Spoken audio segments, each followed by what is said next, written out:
In today's video, I'm going to teach you how to build a follow-up table in Coda from your main task table. First, open your browser and head to coda.io/signup. If you already have an account, go ahead and log in. If not, this page is where you can create one quickly. Once you're in, open the Coda doc that contains your existing tasks. We'll use that as the foundation so you don't have to rebuild anything from scratch. Navigate to the page that holds your main task table. Hover over the table and look for the three dots, often shown as an ellipsis, in the corner of the table's header. Click those dots to open the menu, then select Copy. This copies the entire table, including its columns and current rows, so you can reuse the same structure in a new place. Now move to the page where you want your follow-up table to live. Click into that page and paste the table. You should see an identical table appear. This will be your dedicated space for tracking follow-ups, allowing you to focus on tasks that need a specific date-driven nudge. To turn this copied table into a follow-up view, add a new column. In the top right of the table, click the plus sign to add column.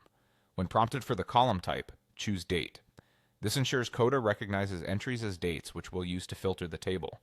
Rename the new column to Follow-up Date so it's clear at a glance what it's for.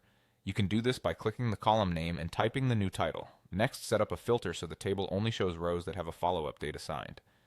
At the top of the table, click the Filter button. Choose Add Filter, then select Follow-up Date as the field to filter on. For the condition, pick is not blank.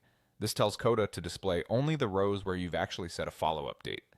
At this point, you have a clean, focused follow-up table. As you add dates in the follow-up date column for the tasks you want to track, those rows will appear. Any tasks without a date will stay out of view, keeping this table uncluttered and action-oriented. If you don't see the plus sign or the filter button right away, make sure your table is selected and you're at the top of it. That's it. You now have a practical, date-driven follow-up table, copied from your main tasks, and filtered to show only what needs your attention next.